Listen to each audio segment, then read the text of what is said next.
Hello and welcome to the Old Man Orange podcast. You know, I don't think I've actually done an intro in a while. I felt like the last three ones we just started talking and forgot about that part, but I guess that's important to know that I'm Spencer Scott Holmes. I'm Ryan Dunigan. Ryan just seems so sad, so sad.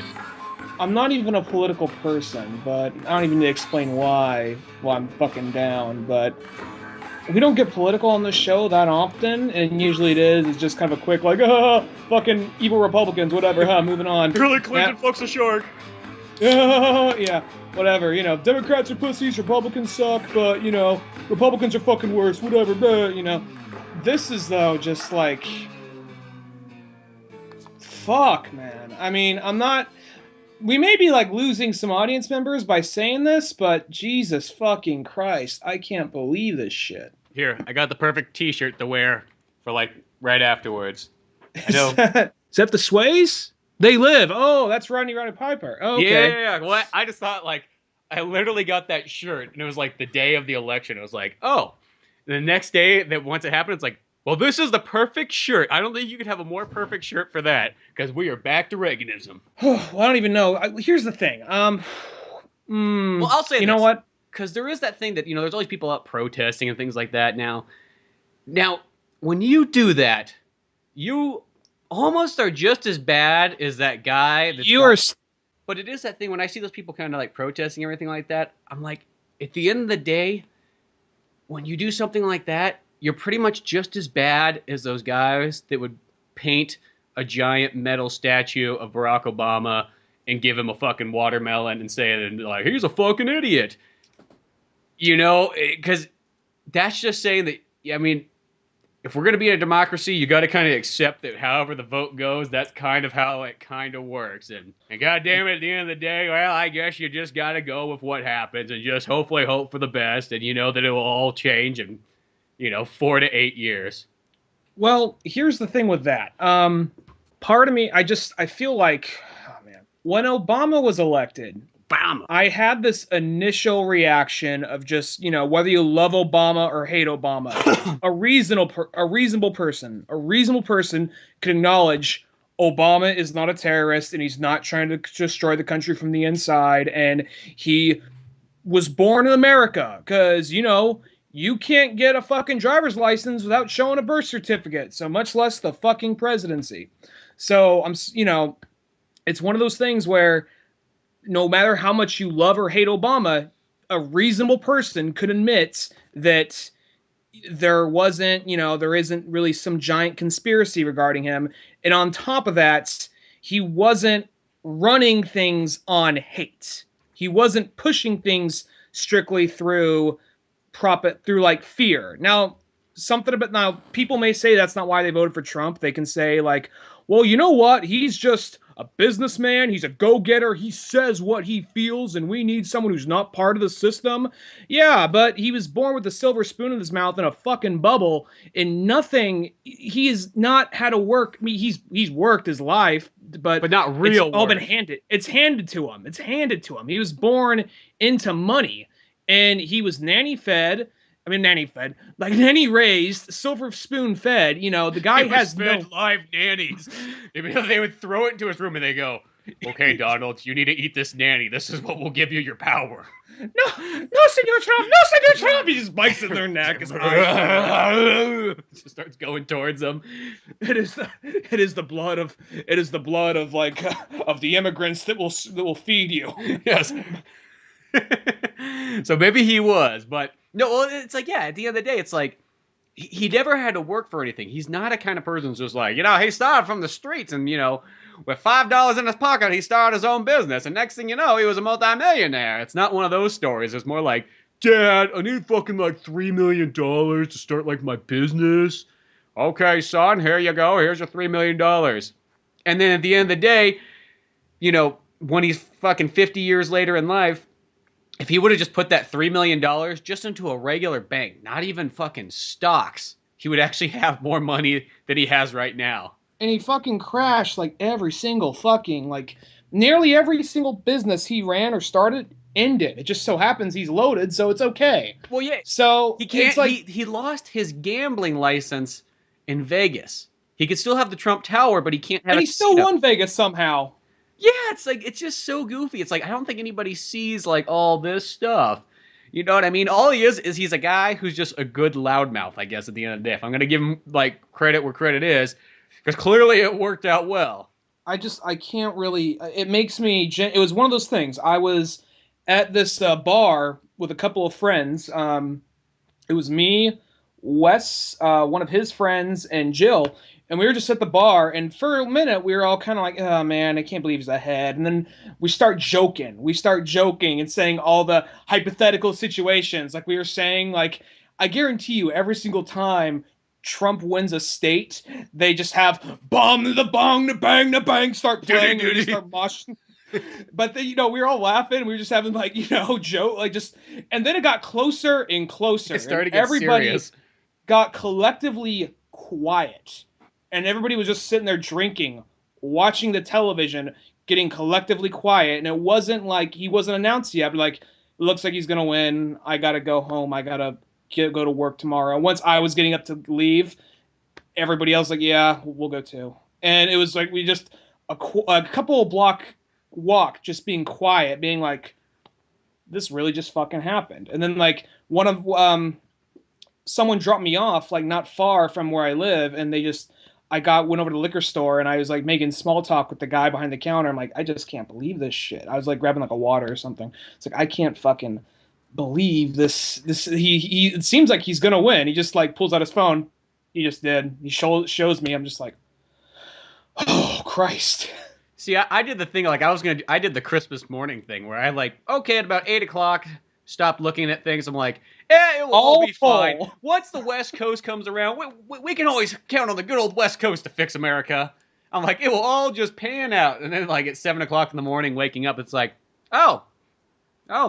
clearly the West Coast was not enough. Not enough. Just be no. You can win Hawaii, California, Oregon, and Washington, but that apparently just not enough. I'm even mad at the fucking Democrats, because it's just like Bernie could have just like fucking cock slapped Trump if they just threw him out there. And like we don't try and stay political the whole time, folks. It's just we'll get to Batman at some point. We'll get to Batman, Doctor Strange, dick jokes. We'll get there at some point, but I'm still trying to fucking process all this. Well, it's just one of those ones. It's kind of like. It's like, oh fuck, he did. It's just weird because it just did not seem plausible. It's just like, oh, that's a nice fun run, But realistically, the more I think about it, I kind of go, well, fuck, driving all over California in like the last handful of months, I really barely saw any Hillary Clinton stuff. I was like, it didn't matter which town I was in, you still just saw Trump. If you're in the Valley, Modesto, Stockton area, fucking Trump up the yin yang. Fucking in Sonora, in the mountains area, a lot of Trump. I saw more Bernie than I saw fucking Hillary Clinton things. And then even in Sacramento, I saw more Trump stuff. I saw more Trump stuff even in Oakland area. It was fucking weird. It was like, I'm not saying I didn't see Hillary Clinton stuff, but it just was not there. Where you look at Barack Obama, hell, you still see Barack Obama fucking bumper sticker. I mean, you look at my refrigerator, I got all the free shit Barack Obama kept sending me, and like kind of like a little memorial to him. A little like Obama shrine, like, oh, remember these days? Remember when Barack Obama was sending you free cool shit? Yeah, that is pretty sweet. I like all my free Barack Obama stuff. It's one of those things, like, because polls even showed people liked Bernie more than Hillary. They showed it, but since Hillary's been trying to run and become president for so long, it was kind of like, the Oscars going. I know, that's a weird comparison, but it's kind of like, it's like the Oscars saying, we know we should have given this to you for Taxi Driver or Goodfellas, but we're going to give it to you for The Departed. Yeah. And don't be wrong, Departed is one of my favorite movies. Probably top 5 best Martin Scorsese films, but it did feel kind of like a little bit late. That is one of my favorite movies. I can almost put that movie on any time, but he should have won it way before that. Yeah. And I'm not saying even Hillary should have won it way before it, but she's been trying to for a long time and doing a lot of handshaking. So I feel like the Democrats are like, we owe her this. And plus she has a bunch of, there's the obvious shit you always hear. She flip-flops. And by this point, it was like one of those things like, I really fucking don't like Hillary. But then by the time it was getting this close, like, fuck, Hillary, come on. Hill dog. Yeah, exactly. You know, I cannot imagine. I mean, you look, it's one of those things like a lot of I've just been looking on Facebook, and I have to avoid Facebook just because so many. I mean, I understand why so many people are mad because if you are a woman, if you're black, if you're gay, if you're Mexican, Trump, If you're white, it's like, well, even like, well, even if you're, I'm saying like, I'm just taking that like, I'm just like trying to narrow it down a little bit in that, like, Trump does really nothing for you. He doesn't give a flying fuck for you. And even if you're white, you're like, well, are you a rich white person? Okay, yeah, you can come in, you know.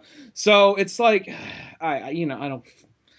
Yeah, like so I understand. Like I've literally I understand why so many people are fucking furious because it actually seemed like you can say that you thought we'd be further along than we are. Regardless, you could see there was progression. Maybe not as far as we should be, but you could see there was progression.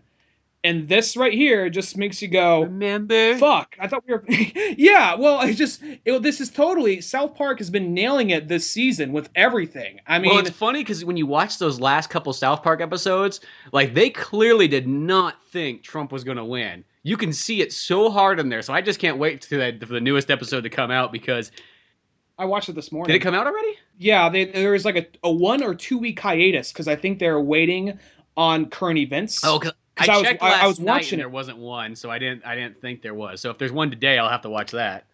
I don't think there was one last week, and I think it was on a week long hiatus because I think they're just like, wait a minute. If he does win, we probably got to change our entire season, the way how it ends. So they're probably waiting and seeing, and So did Mr. that's Garrison what get this. president? He became Oh president. wow, Yeah, so Mr. that so it Garrison is a came, brand new one. Wasn't okay. Wasn't last week's and episode. I feel like I mean, just me roughly guessing here. I feel like they probably have like I feel like it's pushing. They have an A story that's moving forward, but their B story, which is more like strictly current event related, that's where they're like, okay, we got to back up for a minute because it's still having its own story with all the you know, The like kids. guys versus girls, Butters being like a misogynist and walking around with his dick out. You know, they still got that story progressing, and they're still making references to other things going on in society. But the other story, which is, in like the whole thing with Gerald being a internet troll, Which I have to say, Nick, not I guess not the episode that you just watched, but the episode that was like the last one had one of the funniest fucking South Park lines I've heard in a long time. I mean, one of those ones where I was laughing all fucking night long. Like I couldn't stop. But the part where like Gerald's like troll buddy, you know, Dildo Schwaggins comes by, and then they were just talking. He's like, "Why do you do it, man?" He's like, "Remember when you were a kid and you would just call somebody a fag for no reason? It was funny." And I just like when that guy looks. He's like, "Well, I remember being a kid and being called a fag for no reason. Wasn't very funny." I laughed so hard right there. That part was. and that's that. I thought that was one of the best lines I fucking heard from South. I mean, like the last couple seasons have been great, but man, was that just a funny line because it's just such a true one about two types of people like in school. Maybe it's one of those things because even like CNN, like they may like been CNN and all that, they were definitely not pro Trump, and I don't watch Fox News or anything like that, but even they were just kind of like, Fuck it. oh, okay, and like, you know, I was watching the polls and I couldn't hear anything because because, you know, we were in the bar and the volume was off, but I remember watching like Rachel Maddow and all that, and they're all talking, they're all like smiling and kind of like, you know, I don't know what they're talking about, but it's obviously about the election, but I don't really know what they're saying. And then when it's getting closer, you just see this look of dread, like, holy fuck. Okay, so I think he really did. I don't want to say this. Don't take this too much. To his credit, he really did catch everyone off surprise. I guess everybody else here on the West Coast is just like, oh, he ain't gonna win. Yeah, I guess we just have that West Coast mentality that we were like, well, you know, being California, being the most powerful, you know, state there is in the United States. Well, you know, just imagine a guy with like suspenders. Oh, well, let me say here. Let's see, you know who pays the bills here, right? California, huh? You think Texas could take care of itself? No, they're a bunch of pussies that take a bunch of free money. You think Alabama takes care of itself? What the fuck does Alabama do anyways? You know, take California here, you know, keeping the poor alive. And then you realize, like, fuck, I guess California can't make all the difference in the world. There he is, get him! They just come running in. Yeah, no, it's like the whole thing with it is, I feel like it's just one of those things where, like I said earlier, it seemed like there was going to be a little bit of progression, and most people could probably see through his, like, all the fucking overly simplified judgments and statements he makes. But seeing as a lot of Americans, I'm having trouble wrapping my mind around just as many people who voted for Obama. Some of those people had to vote for Trump. A lot of them Some of those people had to vote. Because I talked to a lot of people that were full-on Democrats, and they were voting for Trump. It was not uncommon. I just kind of did that. Oh, okay. I'm not going to say much more here. If they asked me, I would have, I would freely tell them, but I wasn't going to get into any argument there. But it was interesting to go, oh, fuck. So it clearly converted a lot of other people over. I'm wondering if we're just gonna have see half of our fan bases just drop. I mean, I'm assuming maybe just like, I want these guys to talk about Batman and like Tarantino and Springsteen. Yeah. Fucking I'm not too sure how many people are going like, oh, I really wish they would get back to the Springsteen talk. But still, if there is people out there like that, I'm really happy. Trying to keep it varied, Like, I'm not sure, like, oh, they're talking about Springsteen again. I don't know. Old people music's like, yeah, it's good though. Come on, right? Springsteen, come on, fuck, it's the boss, man. Once a boss, always a boss.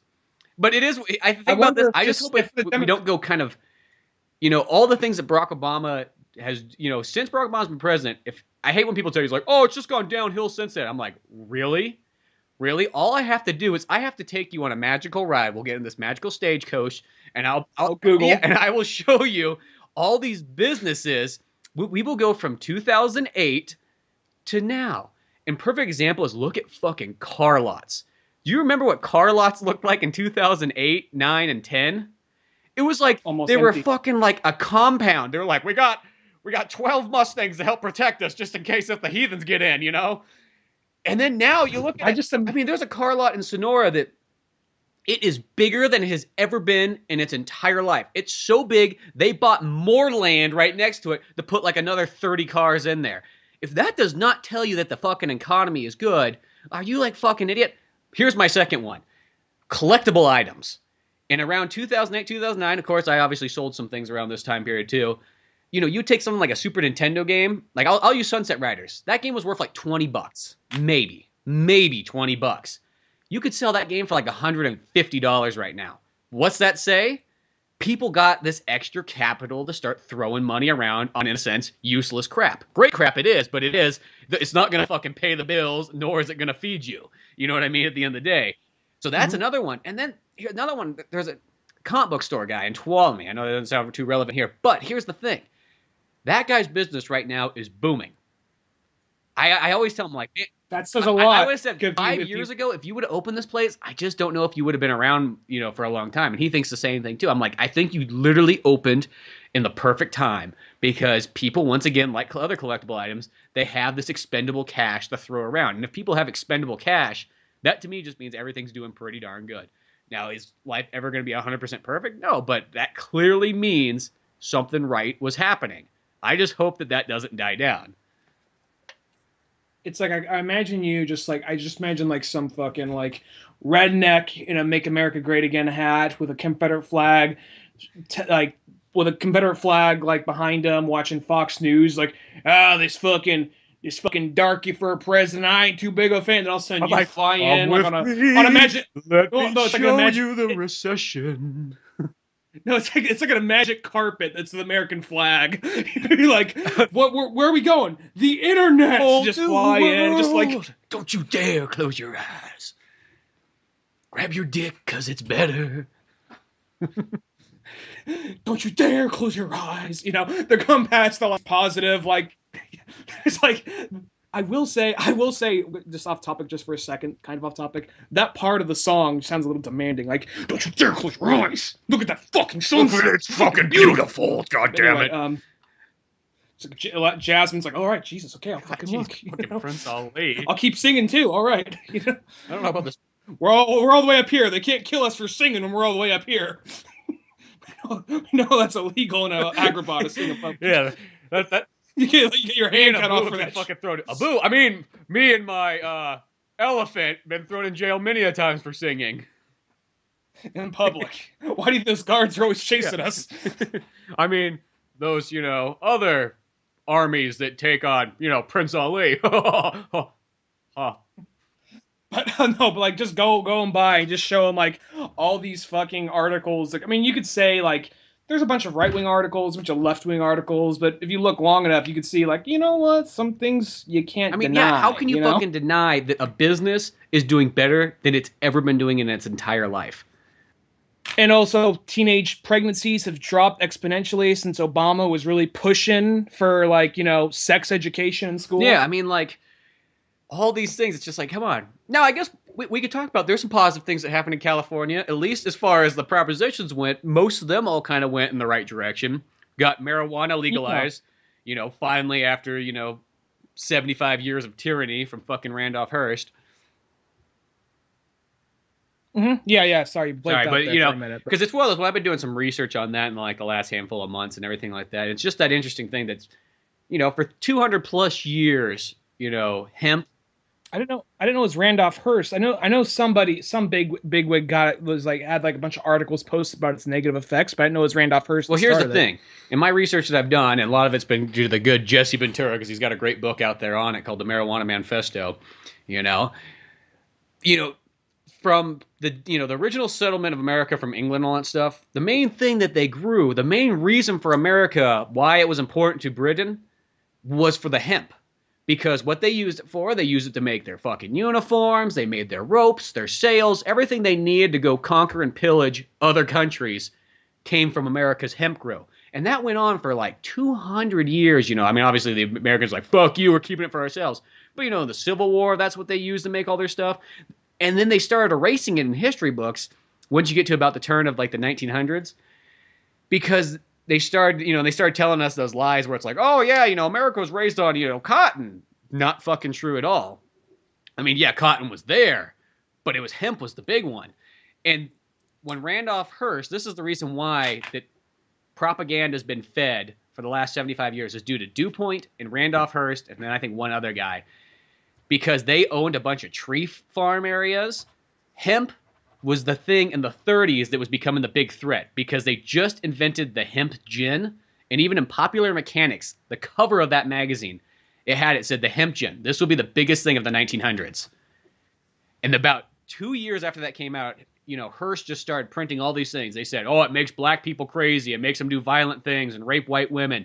It makes Mexicans lazy and not want to work. It changes, white people around. They started putting out all these effects. None of them are true. Realistically, in all the research I've done on it, there was actually absolutely no side effects to marijuana whatsoever. And then you look, it cures like 100 different things, fucking cures all these things that drugs can't even do, and they have all their side effects where this has nothing. You mean, people that have seizures can be cured, people that have Tourette's can be cured, people that have pain, they could use it for that, and at the end of the day, has no problems. And another cool thing too, this is something I didn't know until I came across this, is you actually can't get emphysema or any of those other like lung diseases from marijuana smoking, actually. Because I always thought that was one of the things. I'm like, oh, well, if you're smoking in anything, just like standing by a burn barrel or anything like that, no matter what, smoke. I just kind of assume, obviously worse smoke than others. But no, as long as I guess it's not mixed with anything else. So technically, realistically, about the only bad thing that I could see just from observing other people using it. You really like Funyuns. Yeah, is that it's about that. Or I think it could take somebody who's already slightly lazy and make them a little bit more lazier. I think that's about the only downfall. Because we have seen those people where you step into their house and it's like a hyperbolic time chamber and it's like gaming goes on and nothing else really happens. No, like that's about the only thing. Is I think it's one of those ones, it can either enhance productivity or it can make you less productive, just depending on how you go into it. But it's interesting just to see all this stuff and all this propaganda. So if you see anybody try to tell you that marijuana is bad, they are filled with fucking propaganda, and they are not educated. That's really what it gets down to the end of the day. It is not, and this comes from somebody who doesn't even use marijuana, but I'm just going like, this is such a it's like the best drug, in a sense, you could have to cure all these problems with no fucking side effects. Nobody gets hurt. No, 20 fucking different random ass side effects that always include death and like blindness and all these other problems that you see on any of those medication commercials. So that's so They always list these things like thoughts like, like it will make your pain go away. Then it lists all these things like once you want to kill yourself anyway, if this is going to antidepressant. Well, yeah, it's like this will be good. This will get rid of your depression, but you'll be constipated. You'll be in pain. You might have sporadic bleeding. You might just get randomly raped by the sun. It's like, what? You will die. You might projectile vomit blood across the room. Yeah. And it's just like marijuana has none of those problems, but it's like it's amazing the list of stuff that it cures. And the sad part is it's all because of propaganda for business is the only reason why everything about it is looked upon as this bad drug. It's not a gateway drug at all. The only reason that it might be kind of like confused as a gateway drug is because mostly it comes after alcohol and tobacco, which are their real gateway drugs. And then you think about alcohol and tobacco, those are two probably the worst drugs you could possibly have out there. And those are, of course, the legal ones. And they don't, heal anything. They don't help anything. They only just make people's lives shorter, more painful, so on. Cause so much, you think about alcohol, how much death that causes. In a sense, nobody gets in an accident with fucking marijuana, all these things like that. So for California to do that, I think it's going to be a big fucking step. Plus the tax revenue. Come on.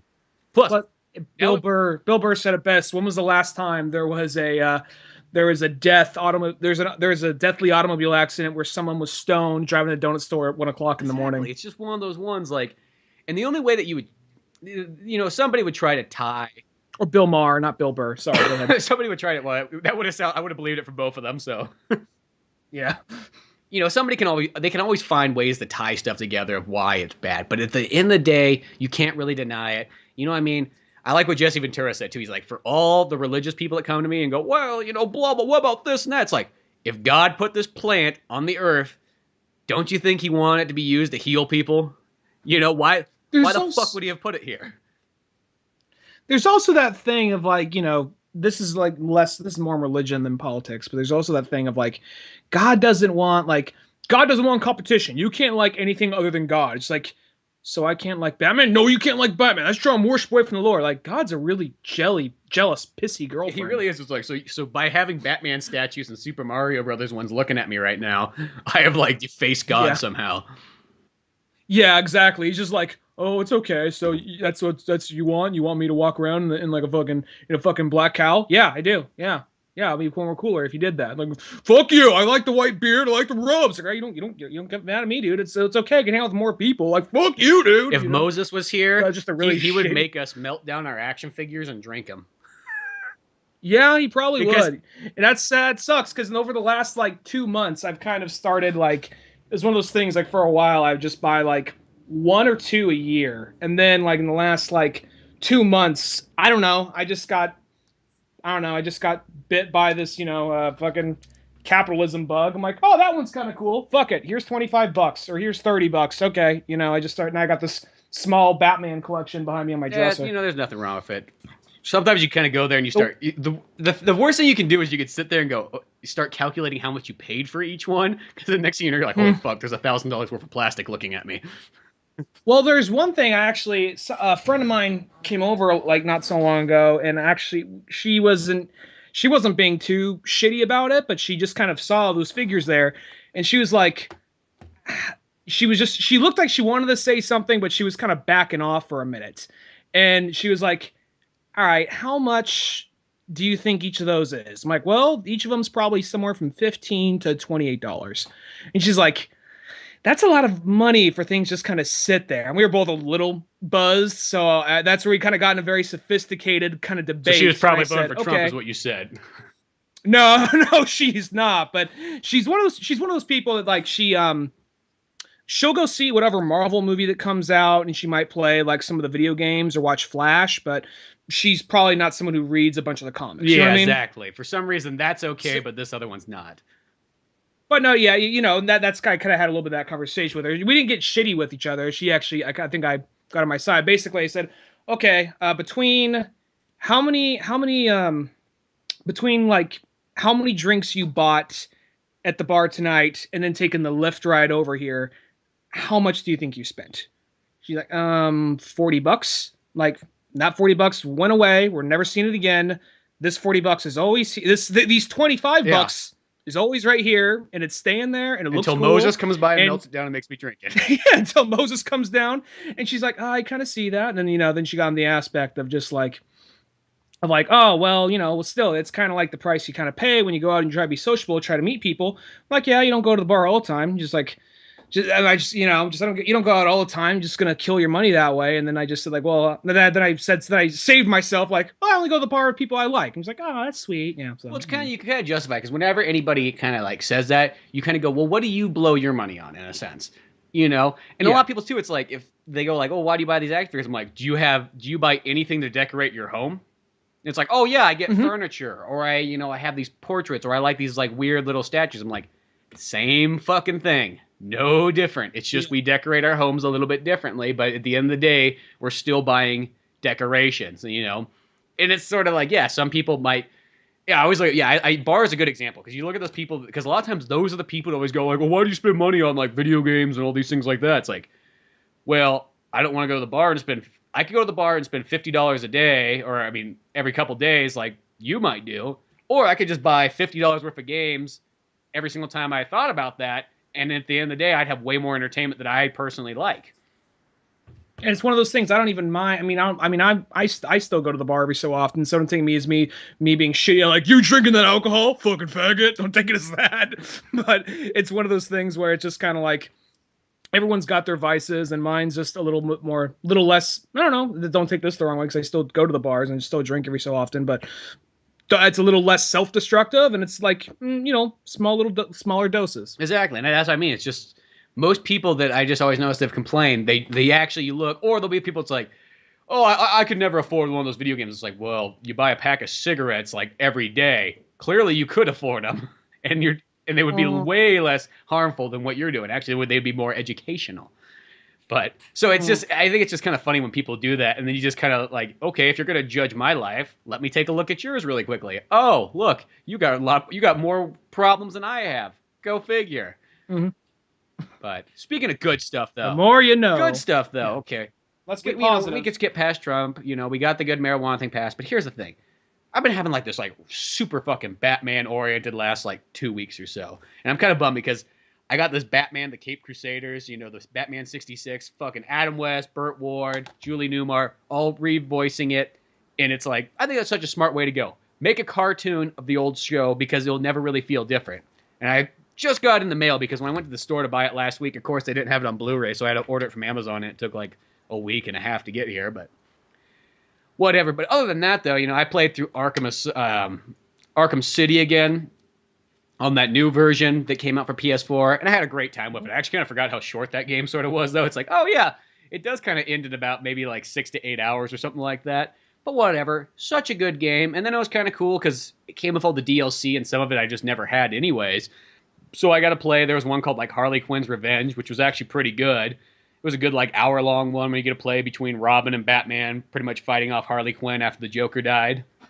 And then since I was in such a Batman mood, I was like, oh fuck, I should go finish all the DLC on Batman Arkham Knight, right? Yeah, Knight's the fourth one. That one, because it's like, the thing was, is all that DLC, it took like a year for it all to come out. And the downfall of sometimes the DLC, when it comes out way later, it's like you're not in the mood to kind of play it. You're like, oh, well, I'm just not really in the mood to play this game right now. And then even if you do decide to sit down and play it, it's always like at the hardest level. Expected you to almost like finish the game and then play this DLC, but when you haven't played the game in a while and then you just jump into the DLC, it's kind of like jumping into like the last boss fight of a game and being like, oh fuck, I kind of forgot how to play this game. Yeah, it kind of is. It took me a minute. So it's perfect for me to go back and go, oh fuck, now I'm all fresh from playing Arkham Knight or Arkham City. I'll go finish off all these DLCs, and it was great. I was like, oh cool, there was all these ones on there. I got to fight the Mad Hatter. There was a Mr. Freeze one that was really good. They had there's one where you had to fight Croc with Nightwing, and then fuck, what was the other one? There was like one more. It was like these were all fucking great that I just I downloaded them all, but never got to really play them. And then I played all through the other ones. There was a Catwoman one, and then there was Robin and all these other little side ones. Kind of short, but still fun in itself. But it was kind of nice. It was like I just had all these Batman things to do. Can't remember. There's something else Batman oriented I thought I did too at the same time, but yeah, it was just a lot of Batman. A lot of Batman. I've just been primarily lately, I've been kind of in a Batman mood. Like the whole, like I said earlier, a little like my dresser behind me just covered. It's all mostly Batman stuff. So it's just been, that's almost been kind of my vice lately. Just buying plastic shit I don't really need, just fearing the day when Moses does come down and make me drink it. But beyond that, though, I started. Funny you should mention that thing about Arkham because I just started playing Arkham City Plus again. And the only thing, Oh, did you buy this it? is gonna sound. You got the No, no, no. I mean, I already had not Arkham City, Arkham Knight Plus, and that's the new game plus. The thing about that is they do amp up the difficulty in that, and they take away all the explanations of the not the explanations, the icons of what attack they're going to do. So that's the one thing that makes it a little hard. So I've been slowly playing that one. I've just been I don't know. I'll be honest. When it comes, I haven't really been reading a lot of comics lately. I've been kind of doing everything but reading the comics that surround the character. I've been more playing the games. I just buy at things comics and I put them in this ginormous fucking stack. Well, I found out a little bit ago. I assumed that the last Snyder and Capullo book was the last of their run, but apparently, I'm not sure if they're doing it just to end on an even number.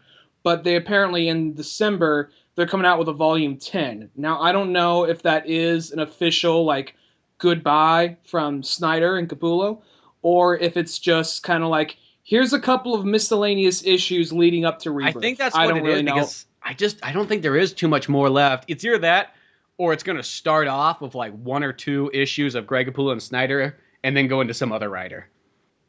I would just like it to be an official, like, it's been fun, folks. You know what I mean? I always kind of like that when the writers get a minute to do that. Now, I heard that after Super Heavy, they were quickly like, hey, guys, thanks for the 6 years of awesome material, but time to get the fuck out. So I heard that's what happened. I don't really know for a fact. Well, now, I got Scott Capullo that they fused together. I got Greg Capullo's new book, and I haven't read it yet. And then I also have Scott Snyder's. He's doing the All-Star Batman one. Yeah, what's Capullo's new book? God, I can't remember. It's sitting over there. Is it a DC character or is it an original Image comic? Or yeah, it's not. Yeah, I want to say it's Image actually. Which I actually end up buying quite a bit Image comics because I just kind of look. I'm like, well, that looks kind of interesting, and you find some cool stories in there. And then what I like about it is the Image books are like so much cheaper though than everything else, especially if you buy the graphic novels. It's like, oh, fucking $10. Well, shit, I'll buy a graphic novel for $10. Hell. Well, Image almost does this like this almost like the first one is free, kinda like like the first volume of every recent Image book I have. First volume, $10. Second volume, like 15, 16, 17. And then the third one's like, $20. Yeah, like I'm reading East of West right now. Oh, that's supposed to be a good one. I look at it every time and I've never picked it up. Here's the about East of West. I like it, and I'm going to continue to read it. The artwork's really cool, really interesting, deep concepts. It does this thing, though, where it has a bunch of cool characters all over the place. And, I mean, look, here's the thing. I never watched Game of Thrones, but I feel like it's trying to do a Game of Thrones kind of thing, where rather than just focusing on 1 or 2 characters, like maybe these 1 or 2 characters might be what you call the hero, but then we're going to focus on all these other characters and their relationships in this wide war that's kind of happening. And a lot of the characters, a lot of the things in it are really cool, but I almost would be happier if they just focused on 1 or 2 characters and everybody else was a supporting character, because I feel like some stories are focusing in, I feel like some issues are focusing more in on this. I mean, it's not my book, so it's not my vision. I'm still enjoying it, but there's like here's like the concept of the first volume, and I was like, oh fuck, I am in. It's like an alternate futuristic sci-fi version of America. It's sci-fi fantasy kind of like God, like they like aliens came down, but these aliens are claiming to be God, and all that kind of stuff. So you do have the 4 horsemen of the apocalypse, plague, war, famine, and death. And they always come back, but they're almost like, even though they present it like almost technologically based, even though there's some sort of fantasy stuff going on to it as well. And they came down in the middle of the Civil War, and that split America into 7 different like countries, and then we jump years into the future, and America is like 7 or 6 different countries, each with a different theme. One is, the South, one is the Union, one is all the slaves kind of started their own country, one's the Native Americans who became the Machine Empire, all this kind of stuff. And more than that, there's a lot. And it's almost about like of all of them, of all of like the four horsemen, the one that stayed behind and rebelled was Death. So the three new horsemen are back, and they're here to bring about the end of the world. But Death, of all of them, he's old and grizzled now because he didn't die or didn't leave when he was supposed to, because he fell in love with a woman and all that. And I think he's almost trying to stop the end of the world, of all people. Death is. And that right there is like, fuck, I am in. He's like this grizzled cowboy. His skin is pitch white. His clothes are white. He has this kind of Lee Van Cleef vibe to him. But as it goes on, though, it's more about everybody rather than just him. And I would just read an entire series about this dude going around killing off everybody. Like, I'm not gonna lie, I gotta catch up on it. I might be mixing up my facts, but at some point, the remaining three horsemen were going around killing people or trying to like get people so they can like do something to start the end of the world. But he's almost killing them so they don't have a chance. Well, that sounds like a pretty cool one. As I said, I always see that book sitting there, and I always go, well, that looks kind of interesting. Well, for the most part, if I had all the time in the world, I would buy all those Image comics, because mostly all of them look like they got sweet fucking stories in it. But we all know at the end of the day, you can mostly only walk out with about 5 comic books, or else you'll never be able to. Man, half the time I walk out with 5 comic books, I'm lucky if I read 2 of them out of the ones I buy. But I'll have to start checking that one out, because I don't think it's that far along that it wouldn't be that hard to catch up. But really quickly, something funny about Image is they started off. I want to say one of the main guys who runs Image now. He said this in a podcast he was on with Kevin Smith. I don't remember his name, but he said when Image first started, it was like the artist doing like writing the stories, and it was way more of just kind of like tits and guns and just punk rock and fuck you, we're doing what we want. And then as time went on, it just became much more of like, now it's way more artsier, way more deeper than like other books. Well, at the end of the day, it's kind of like your adult comic book section, if that makes any sense. I mean, don't get me wrong, I love Batman, and Marvel comics and all that stuff, but sometimes some of them, you'll pick up a certain Marvel comic or DC comic and you go, oh, well, this is clearly kind of written for a 15-year-old getting into comics for the first time. Not saying that it's bad, but you know what I mean? I can see why there's some like 35-year-olds that go, I don't really read superhero comics too much anymore. And I see kind of where they come from. See, Batman's mostly, the reason I think I always like Batman so much is that he never ever felt like that. Unless maybe you're buying like a Brave and the Bold one or something like that. But even those still don't totally feel like that. Batman always feels kind of serious, but there is some other ones that you can kind of pick up. And it does seem maybe a little bit campy,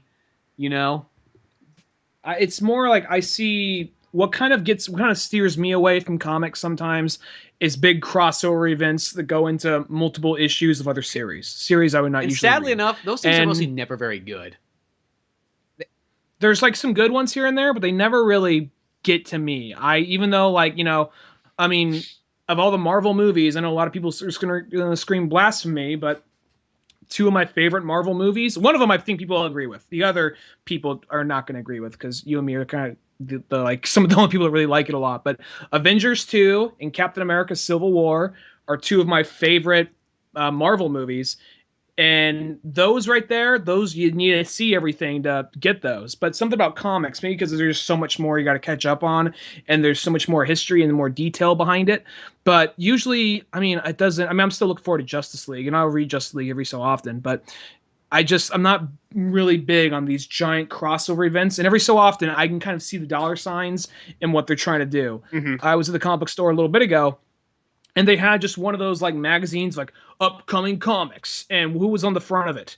It was like, some big war was going on. The 2 people on the cover, it was Batman with Deadshot's eyepiece, and he has a sword, and Harley Quinn right next to him. She has Wonder Woman's lasso and some other characters like weapon, and you see they're the last 2 people fighting off some unknown enemy, and you see Superman down on the ground, like Joker down on the ground, Wonder Woman passed out on the ground. It's just like, all right, I know Batman sells and I know Harley Quinn sells, so that's why they're throwing these two on there, and it's an unlikely team up. And it's one of those things, who knows, that might be a good book, but I'm looking at that, I'm just going like, that is really... that is like really a marketing cover when you get down to it. That is not... And I think that's sometimes kind of always the downfall. That's why, you know, when it comes to my... Because I still buy predominantly 70% of my comics seem to always be DC. But the ones that I get is I get Nightwing, Green Arrow, Batman, and All-Star Batman. Oh, and then anything... And I get Batgirl... and Batgirl, Birds of Prey. God, I get a fucking lot of DC comics. And Bombshells. Damn it. I get a lot of stuff, actually. But but sometimes it is one of those ones where there's just certain ones where, you know, they kind of have... It's the crossover one sometimes, I know. Because I have fallen into that where it's like, well, fuck, I'm already reading half of it. Might as well get the other 3 issues. And then you kind of read them and you're like, oh, it was an okay storyline. But it felt like it was more there just to buy more comics, you know. Sometimes it's nice just to have those straight-ahead stories. Really, I think the best comics are the ones where it's like, it's 4 to 12 issues, and that's it. I was reading Brian Michael Bendis's run of his first run of New Avengers, and for a while it's just focusing on this team. It's kind of interchanging every so often. Civil War happened, and I was like, okay, this splits up. I get it. There's a lot going on. You got to do what you got to do, and then you get to Secret Invasion, and for 2 straight graphic novels. Because the big surprise is that at some point in the book, Spider-Woman wasn't really Spider-Woman. She was a Skrull taking the role of Spider-Woman. So then we see that Skrull's whole story. We see that Skrull and interacting with other Skrulls and trying to, like, you know, their plan, how they got to where they are. And it became quickly just a DC history, not DC, a Marvel history lesson on how this invasion happened. It's like, okay, I don't give a fuck about green people with fucked up chins. Yeah. I couldn't care fucking less. Where's Luke Cage? Where's Spider-Man? I want to see them fucking punch something. Yeah, exactly. Ones like that can be annoying. And then, strange enough, ones where there's too much punching can get old fast, too. Like, sadly enough, it's like, I got this Green Lantern book because I really like all Jeff Johns' general Green Lantern stuff. That's my favorite series. But there's the Sinestro Corps War, and it's one of those ones I read about maybe a quarter of it because it's kind of a thick book. And literally, it is all just Green Lanterns fucking punching and using their ring on each other for like 400 pages. I kid you not. I don't think there's anything else in between it. And it's just like, maybe... It gets old really fast. Okay, I'll say this. If that was a fucking DC animated movie, it'd probably be fucking badass. But in a comic book form, you can only have action for so long before it's like, okay, let's have these guys sit down and talk. You know what I mean? Jeez. Yeah, exactly. So sadly enough, it's been I've had it for probably 3 years, and I have not yet gone back to it. It's been sitting there waiting for me, and one of these days maybe I will pull it up and go through it. But yeah, crossovers and battles that last way too long, and then people's origins that you don't care about, that can sometimes be kind of bland. I don't know. I still think some of the best runs though is, you know, mostly when 4 can sometimes be a little bit short because some of those ones kind of like, man, I kind of wish there was about 2 more issues in there. But I think about 6 to 12. Such a perfect amount. Like, that's how all comics should be. Not this continual TV series kind of crap. That's starting to get kind of old, too. But, you know, how it was, like, almost in the olden days when it's like, okay, here's a Jeff Loeb book. It's only going to go on for 13 issues. You know what I mean? Like, you know, like, you look at, like, Long Halloween. That is, like, the perfect comic book right there.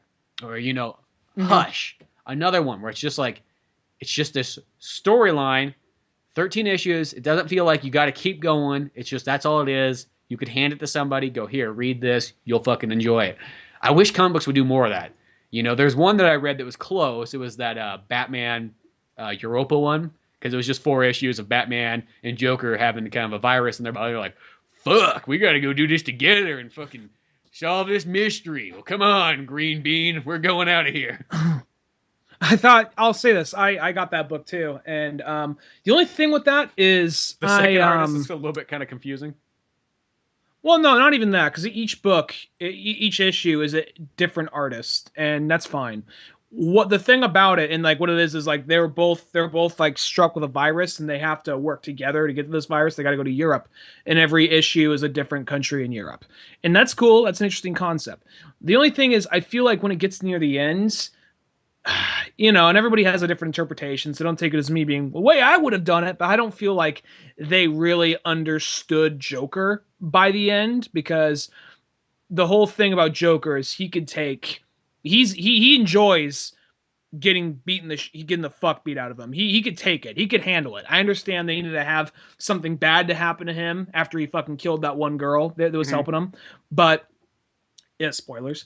But it's one of those things like Batman's like, well, now it's just me and him, and it just implies that Batman's gonna beat the ever living fuck out of him, which Joker would like that. Joker would get off on that. And there's a point where Bane is apparently the main bad guy the whole time, and he's scared when Bane like towers over him, which he wouldn't be scared. He enjoys. He almost gets like turned on by getting the fuck kicked out of him. Yeah, I could sort of see that there. And it does kind of has this weird feel too, like almost like if Batman and Joker were on this like weird like relationship thing traveling through Europe, though they don't really like each other, but maybe deep down they have some feelings.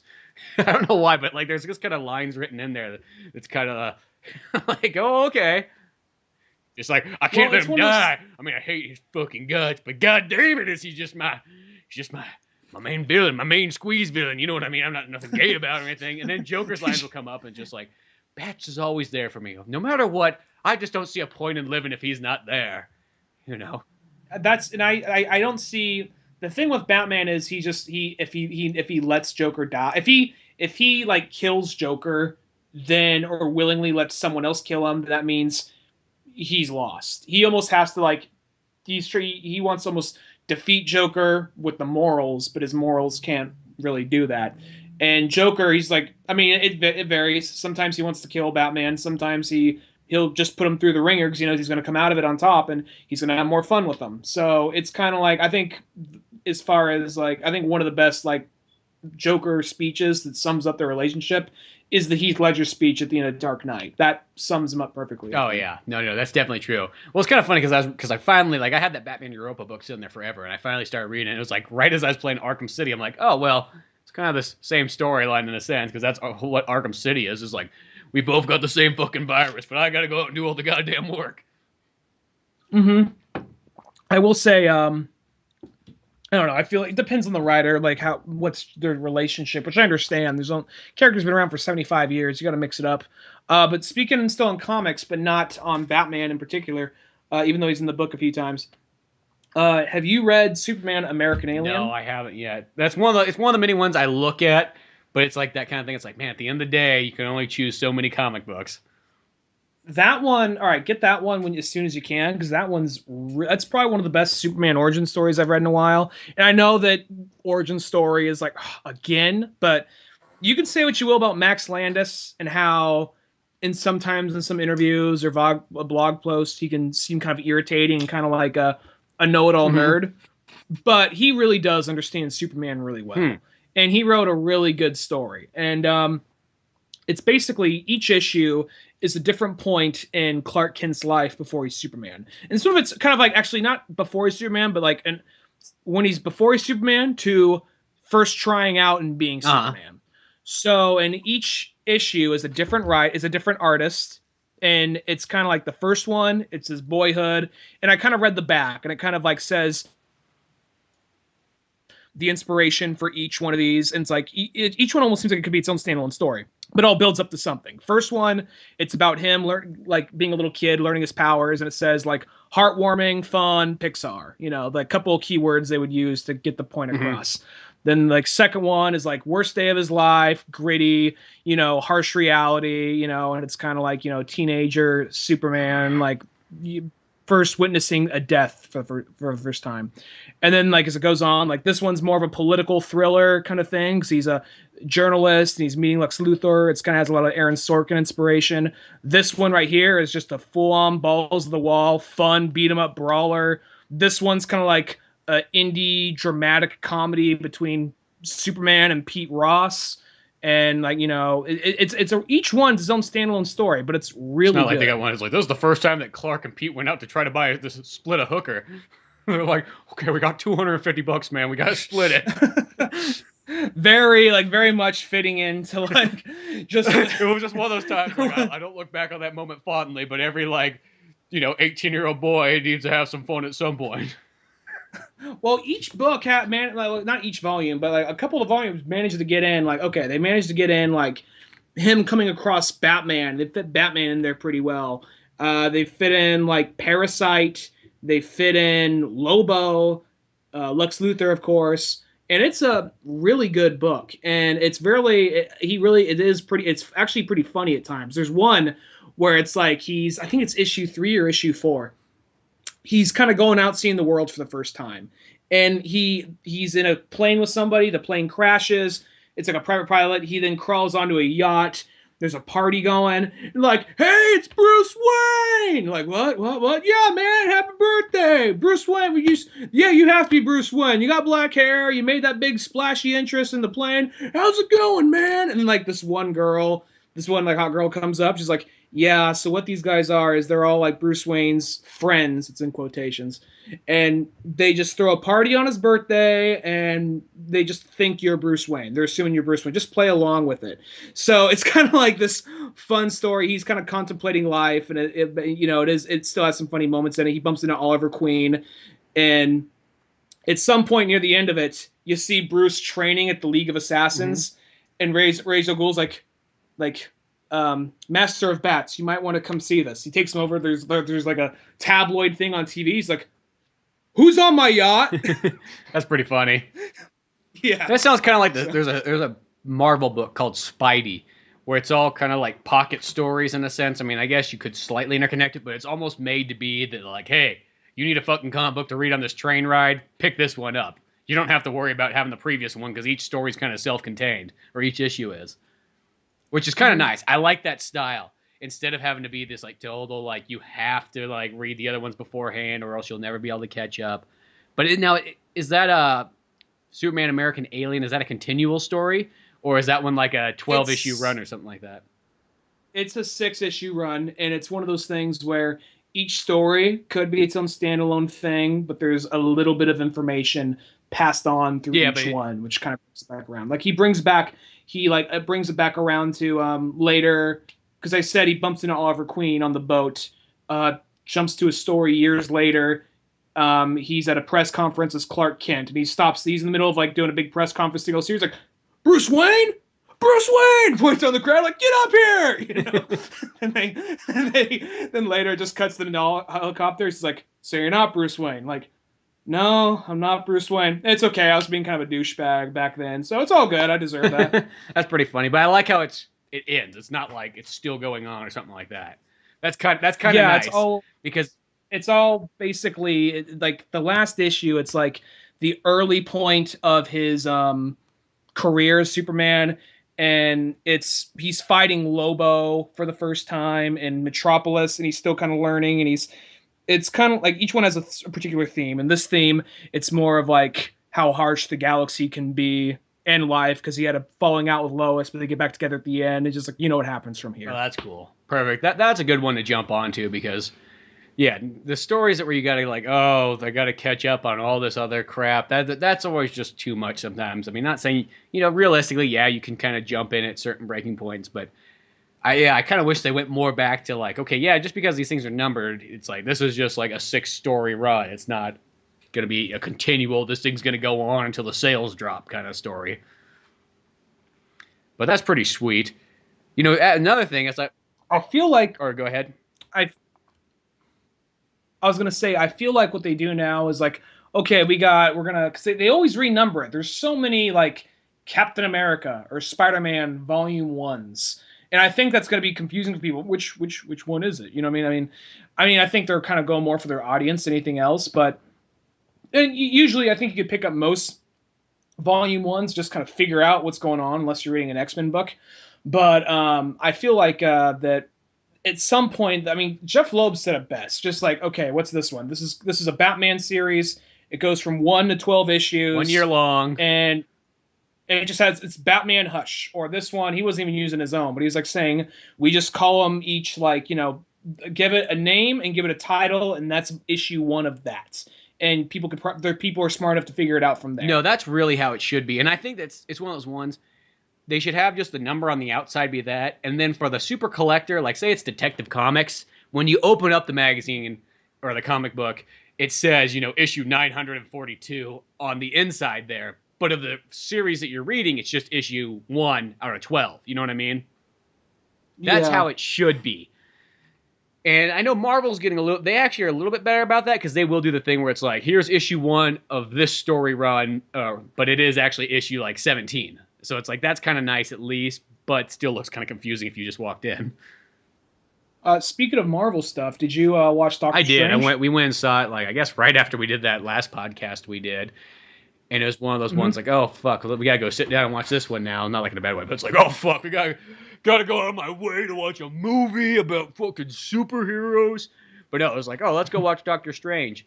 And for the most part, it was a pretty darn good movie. It was one of those ones where I don't feel like I was really blown away by anything, strange enough, but I did really enjoy it. You know what I mean? I don't know if it is that thing. It's like, well, this is like the 20th Marvel movie you've seen, so... I mean, it's kind of, the bar has been raised so many times, especially after Captain America 3. That kind of raised it to, like, its limits.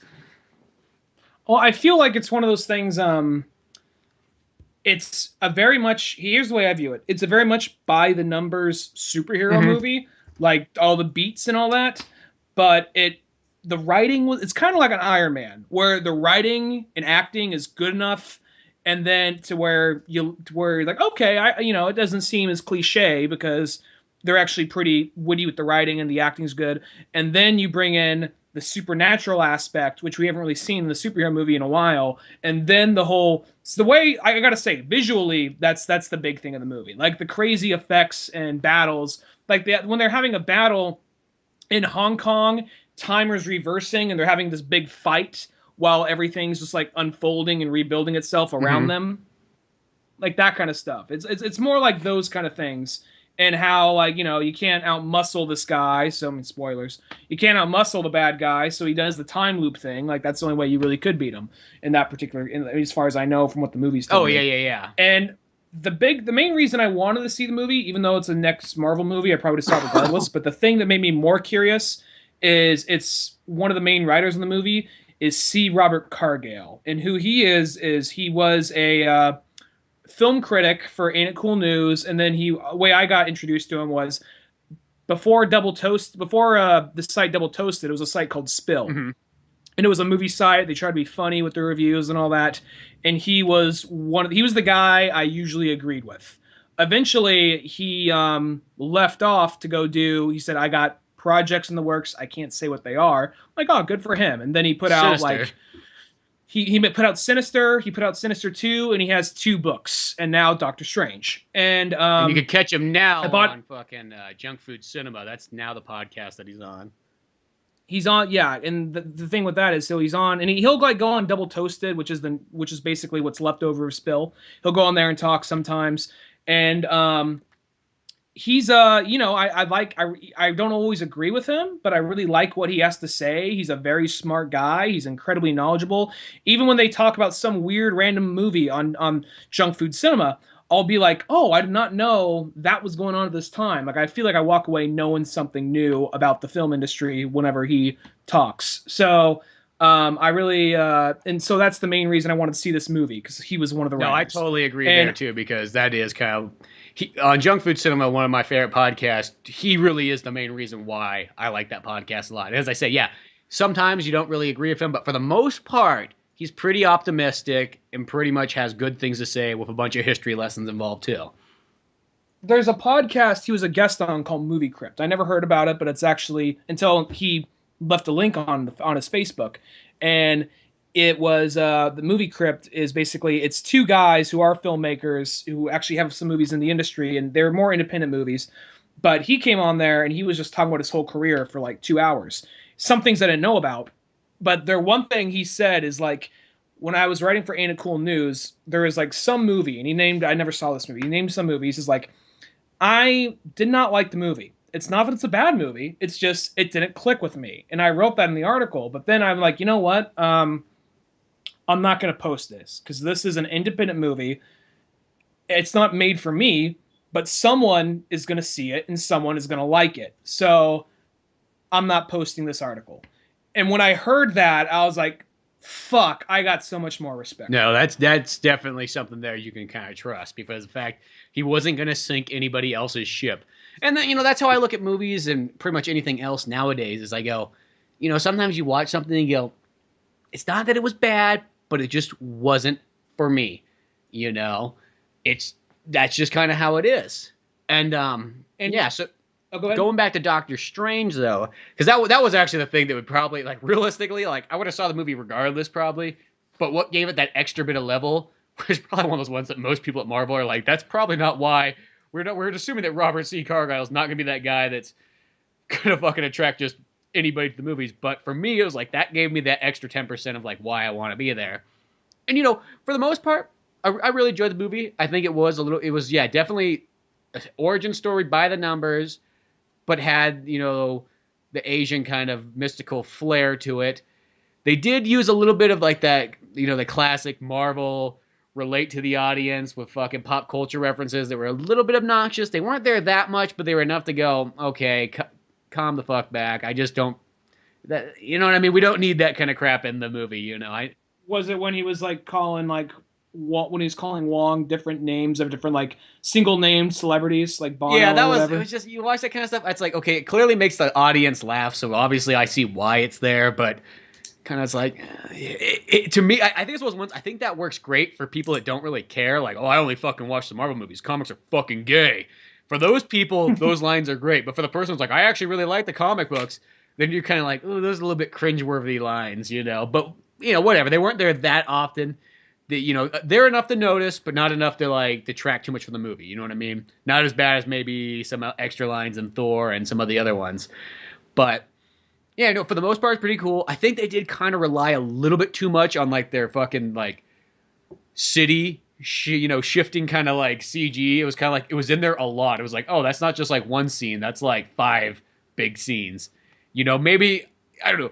It felt like they were relying really heavy on that stuff, which I felt like, the mystical stuff doesn't need to be so extreme. You could actually tone that back, and that's really cool. Because my favorite stuff in the movie, when they were talking more about just the realistic mystical stuff, you know what I mean? Before it starts getting... Realistic mystical stuff? Well, a lot of that stuff, like the mind power and all those kind of things, like you can cure a lot of stuff with your brain that won't, a drug can't do.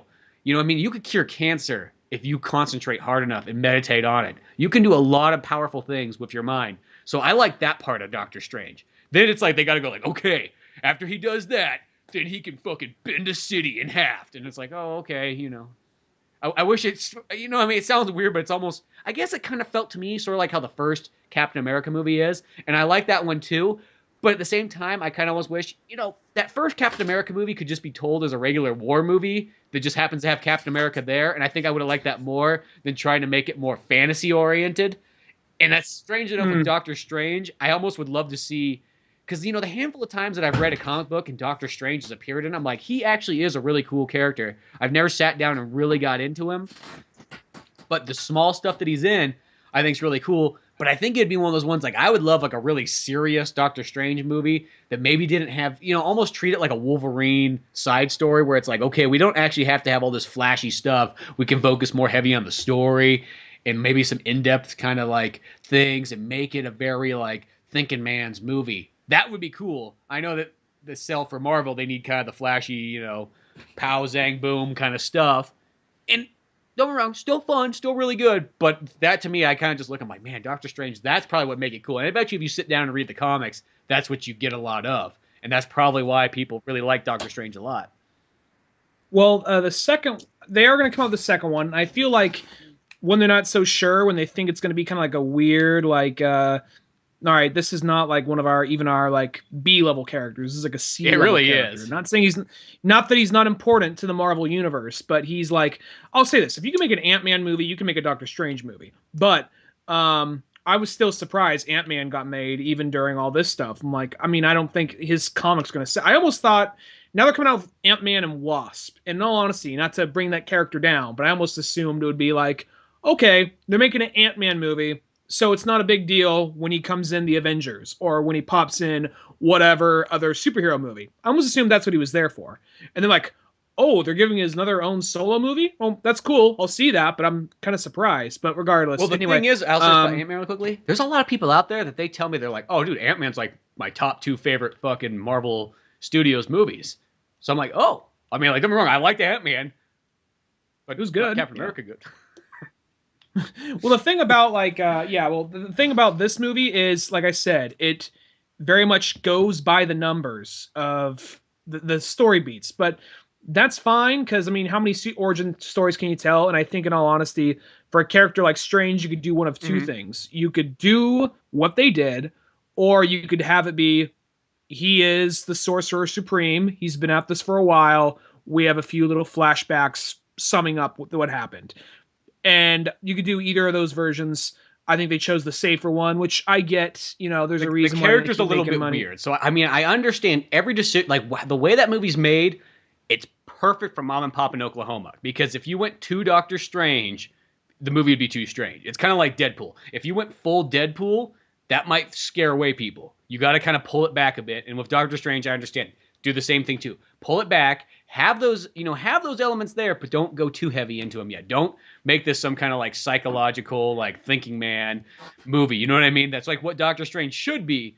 But, and here's the thing, maybe it'll be like Captain America 2, because, you know, in a sense, once again, Captain America 1, it's a fun movie, but it is definitely fun, you know, if World War II was a gas, that's what it is. You know, where Captain America... Well, it's a hoot and holler, I tell you. Yeah, where Captain America 2 is like, oh, fuck, here's your serious Captain America movie that you wanted. So maybe Doctor Strange 2 will be like, oh, fuck, here's that Doctor Strange movie that you really actually wanted in the first place. Here's something that Marvel has said before, and I'm hoping it's true. But I've heard before that basically what they plan on doing is they don't plan on making Iron Man 4 or Captain America 5 or any of that stuff. They plan on to do this thing where each movie basically is a trilogy. And once that trilogy is done, they're done with it. And they're doing like 4 Avengers just because originally it was going to be a 2-part Avenger movie. But like, let's just make it 4. Let's just fuck it. Let's not do the part 1, part 2 thing. We'll just make it a 4th movie. So after Avengers 4, we're pretty much heading on to this next big era of Marvel movies. And from there, it's like, okay, here is another Spider-Man, here is another Doctor Strange, and they get 3 movies, and they just go on down the line. Now, that's what I've heard. I don't know if that's true, but that's what I've heard, and that seems kind of like an interesting way to go about it. Yeah, it seems like definitely a logical path to take those characters on, and then for the fact that you know that these actors are not going to be here forever, you got to kind of switch it up.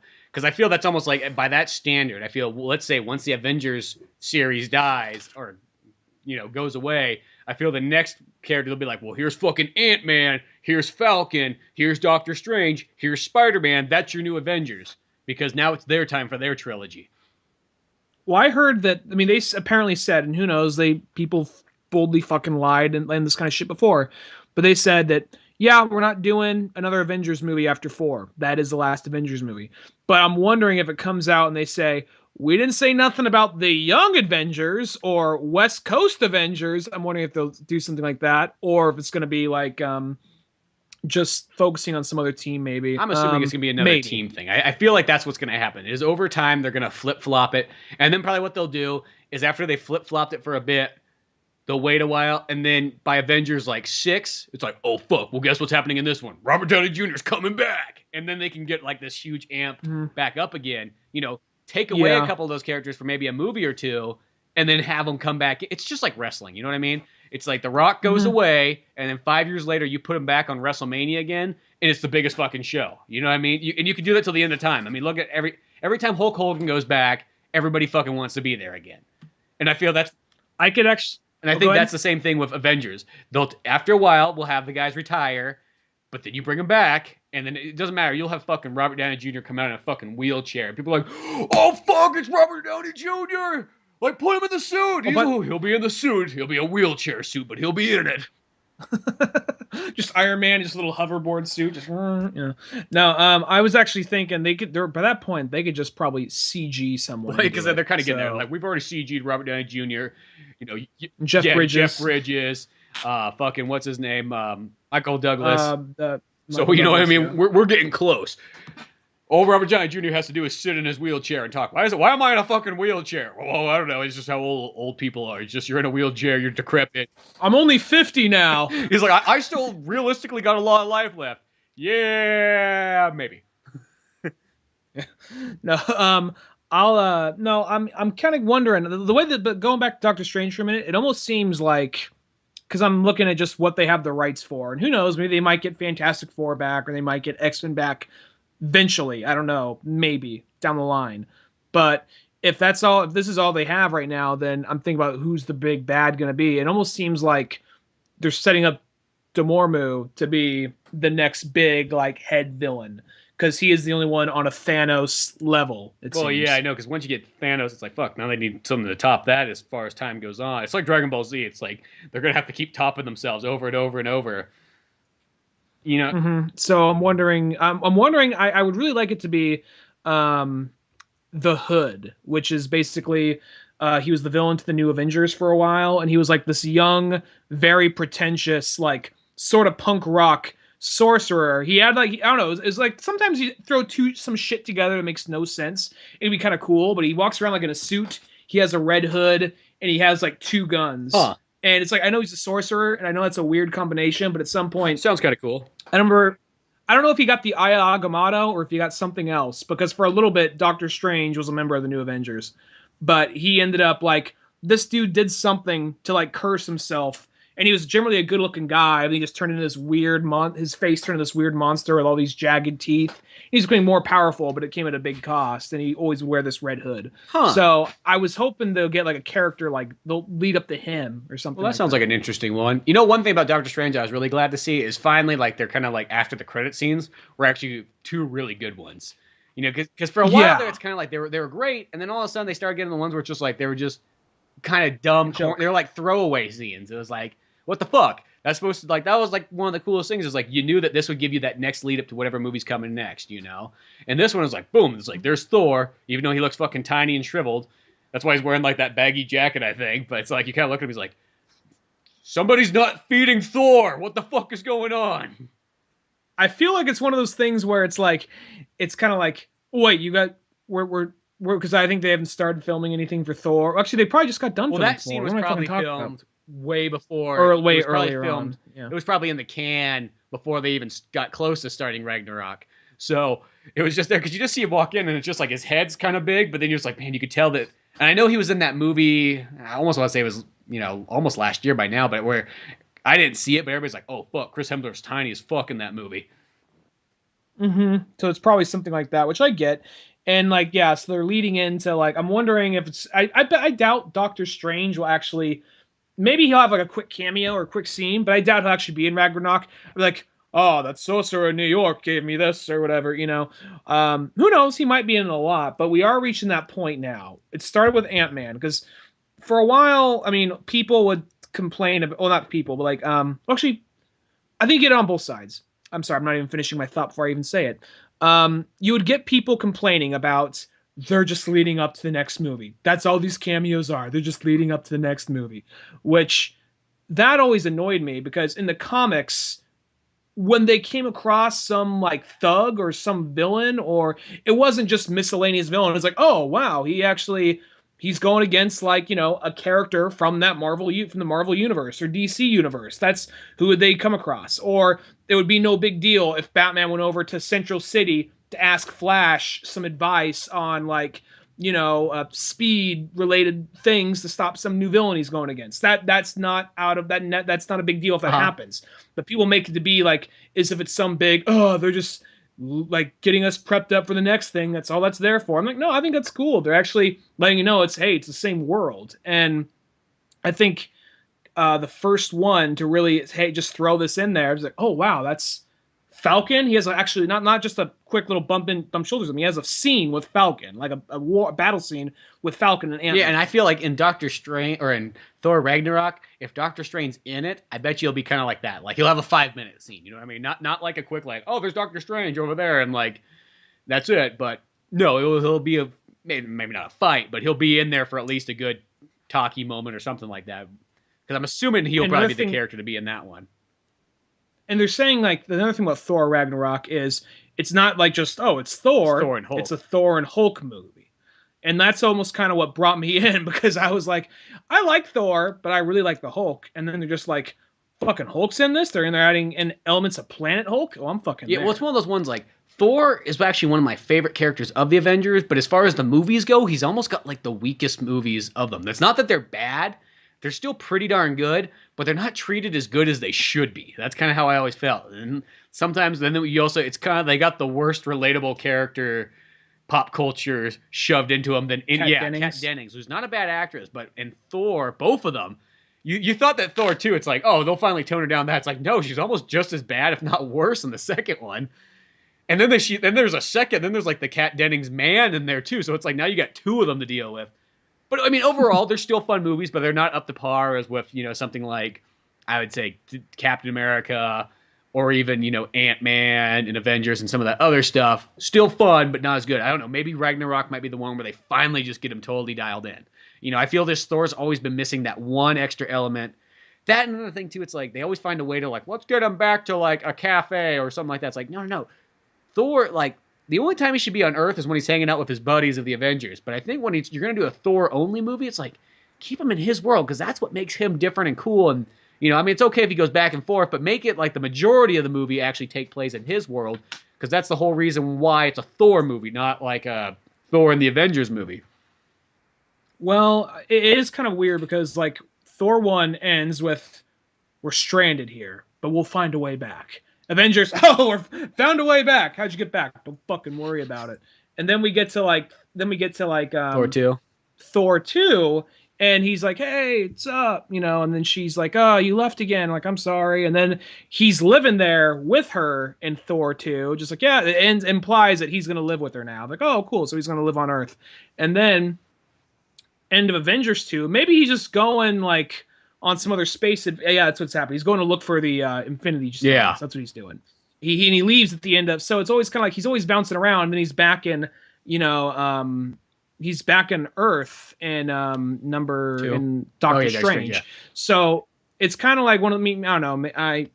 Maybe I'm just looking too deep into it, but he's always bouncing back and forth. So it's kind of hard to keep track of. Like, wait, what? It's a little bit more of like, well, what was the point of writing that in there if you're just going to debunk it automatically in the next one? But it's nothing that's going to stop me from watching. Oh, yeah. Well, they just need to have that kind of moment in there. That's just there. Somebody's got to fucking introduce Doctor Strange to the Avengers. Yeah. I mean, no, not that, but I mean more the things of like, why have that big thing about, oh, I'm separated from her. If the next one, just, I'm back. How? I am. He's Thor. So like, I spun my hammer. I let go. I got here. What more do you need? Yeah, I just kept on doing it. I just kept on doing that till I landed on Earth. Here I am. Yeah. I mean, fuck it. It took me an entire, Captain America 3 movie to get here, but I got here. God damn it. But yeah, for the most part, I think Doctor Strange, real fun movie, real good. There's nothing wrong with it.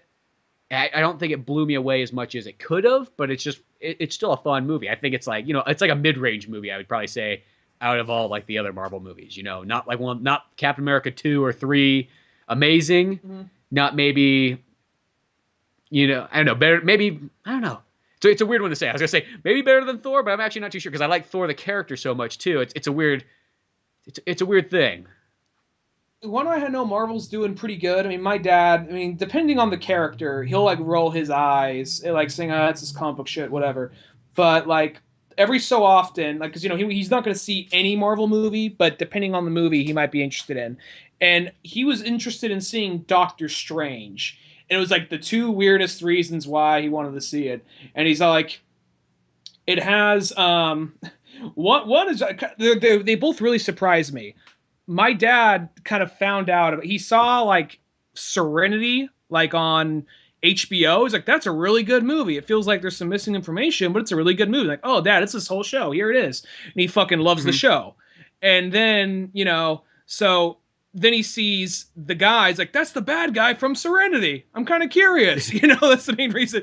He's like, bad guy from Serenity's in this. And then out of that, then he says like, oh, and that's Khan. Like everybody else hates that Benedict Cumberbatch was Khan. And my dad is just like, oh, that Star Trek movie was really good. Like, you really liked it a lot? Like, yeah, I thought it was one of the better Star Trek movies. Just like, I think because a lot of people hated. Well, it's kind of weird. I feel like there's nothing really. It's not like hey, to me, it's like I still really like that movie. It is to me, it's just kind of goofy. That's like, oh, okay. If you had all these things you could do, and then you kind of just go back and sort of rehash something old, that's it. But the more I've watched that movie, the more I actually like it even more. I thought it was a fun, entertaining movie, but I'll say I think the whole thing comes from, yeah, I saw when they were all being all philosophical and they like were pushing back on the budget. Now they can do shit. Now they can blow stuff up. This is what I wanted them to do in the first place. Like, oh, okay, cool. I know. So, I just bought my dad Star Trek Beyond because those are like his favorite movies, and it's just like Star Trek Beyond. That's another just fantastic movie. It's actually kind of amazing how actually simple that one is. It's like it takes place in like 2 places. It's like you're in Star Trek, but you're not going anywhere. Exactly. You got a planet and a space station. The big Elysium. What Elysium becomes in the future. Yeah. Minus all the racism. Well, so after 300 years, the racism kind of went away, I guess, or 200 years. Yeah.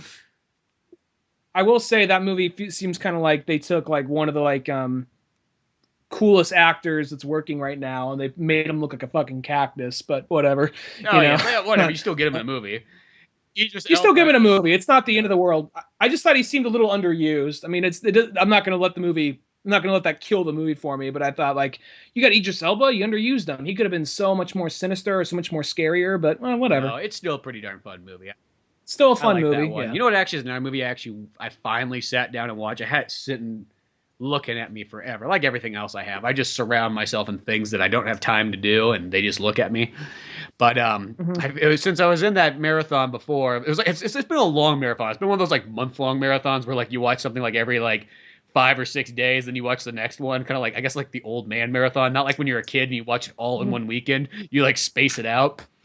But I finally sat down and watched that Evil Dead remake movie because I was like, well, I watched all the other Evil Dead and Ash vs. the Evil Dead and Army of Darkness and all this stuff. I was going through watching special features, got brand new Blu-ray versions of some of the movies. I didn't have that nice version. I'm like, I'll finally sit down and watch this one. And I sat down and was watching that Evil Dead one last night. And it was one of those movies where you're kind of like, it's not bad, but it clearly was not made for me. It was kind of like one of those ones like, it was just that weird, like, I just felt like it was made for a 15-year-old girl who's never ever watched Evil Dead or Army of Darkness before. That's what that movie was. I feel bad because I'm like, you should watch it. It's actually kind of good. Then you're just like, it's good if you're like 15 years old and you've never seen this shit. Well, that's really what it reminded me of. It reminded me of like a movie. It wasn't made for Evil Dead fans. It was made to sell the like, hey, little girl, did you like that Insidious movie? Yeah, I love that Insidious movie. I don't know why it sounds like a little boy, but... like, I love that Insidious movie. It's like, hey, did you like that Sinister movie? Yeah, I like that Sinister movie. Hey, do you like those Saw movies? Yeah, I like those Saw movies. Well, guess what? Here's a movie for you, based off a classic. What? Forget the classic word. It's all brand new. Watch it. Here's my thing, okay? If I can play devil's advocate here for a minute. The thing with that movie is, I feel like... All right, bear with me on this. When they made Evil Dead 1... I don't find that movie all that silly. Some things come across kind of silly, but it's Evil Dead 2 where they realize the effects are kind of cheap and kind of hokey. Like, you know what? The only way we can really present this is a horror comedy, and they just kind of went with it. The way I view it is this is them trying to portray how they wanted Evil Dead 1 to be originally. That's what we may like Evil Dead for the hokiness and some of the self-aware humor and all the gore, but I feel like this was something that Evil Dead 1 was kind of trying to Well, I know that Evil Dead 1 they were trying to make a full-on serious horror movie, and I think that's what happened is they're like, in the theater, it's like some people were laughing at it and things like that, and they're like, oh, fuck, well, let's capitalize on that in the second one, and that's kind of how you get, and realistically, by now, it's to the point where it's like, I remember when I first saw Evil Dead 2, I was like, it's okay. Like, I actually didn't like it as much as I thought I was going to really like it. And I think it was a couple things. It was like, one, I felt that, it's a remake. I think that was the biggest letdown. I thought I was actually going to get something brand new. And then two, I was kind of like, well, I don't know. Some stuff felt a little jokey. The more that I've watched Evil Dead 2 over time, I actually think that one is really fucking awesome, and I actually like it probably just as much as the first one. Because I remember I used to tell people that. I'm like, oh, I love Evil Dead 1 way more than 2. And they'd be like, what the fuck? What the fuck is wrong with you? Did you, like, get dropped on your head as a child? It's like, no, I love the way that Evil Dead 1 is. But now it's like I start liking I like the elements of what Evil Dead 2. I love how that movie just fucking starts it off. It's just like, let's just get to the fucking point without dicking around. You know what I mean? We'll give you the quickest 5-minute intro to what you need to know, and then you're set. So I like that, and then I like that it goes in, Army of Darkness is fucking full on amazing as well too. The only thing about this remake one is like I like the idea of going back and let's just try to make this scary and serious. Sounds good, and then you kind of watch the movie and you kind of go, boy, it's kind of missing the fun factor though. It's just like it almost to me comes across as like a generic 2000s horror movie more than it comes across as like really an Evil Dead. I'm like, I look at like the people, they don't really remind me of Deadites. They just feel kind of like some creepy, almost zombie half, almost like a fucking, God, what's those movies called? I'm drawing a blank, but like some of those Japanese horror movies. Oh, like with the hair hanging down like in front? It just kind of reminds me of like a hybrid of that. And then the other worst part too is like a lot of the characters aren't really that likable. You know what I mean? Like the girl that's like trying to get off drugs is really fucking obnoxious. You're like, fuck, I'm glad fucking Tree came out and raped her. Fucking deserved that shit. And then like her brother's like he is like full on fucking retarded. Like a lady cuts her fucking face up. He's like, she probably was just having a bad day. That's all. That's all it is. And the only real is that what he said? I haven't seen the movie in a while. Yeah, he just has lines like that. And like the only real smart guy, even though he does kind of the dumb thing of reading the fucking book, but the long-haired guy with the glasses, I mean, he was just reading a book like we all would have if we found some random ass book in like the woods. I'm not gonna blame him. He didn't know that was gonna happen. I don't consider that really a dumb move. But after a while, he's like, no, dude, there is fucking something sinister, fucked up with this house. He's all, no, I just think that my sister is she's gone cold turkey. She's just having a bad time. He's like, she fucking killed somebody. I think that's just part of probably getting off heroin. I don't know any better. It's just like, you're watching this guy and it's just like, holy fuck. Even by the time that the one chick who chops off her arm, which just kind of reminded me like, remember when Ash chopped off his arm? I remember. Even though when this chick chops off her arm, clearly it doesn't do anything. Like, what was the point of her chopping off her arm? She still became infected. It was that kind of weird thing that I was just kind of sitting there. Once again, it's not that the movie's bad, but it just kind of reminded me of like, here, we're going to try to do this all modern. Like, the characters really aren't very likable. Because that's kind of the thing about Evil Dead, is that you like Ash no matter what. He's fucking badass. You want to be Ash, even though a bunch of bad shit happens to him. But at the end of the day, he's just a real likable asshole kind of character. And in this one, it's like, well, these people not really are likable. I mean, you got the chick from Gotham in there who kind of is like, I don't know, she's okay. She's doing her part, whatever. She didn't do anything bad. She doesn't really do anything amazing. You know what I mean? She's the first to go. Yeah, well, technically, I guess the second one by that standard.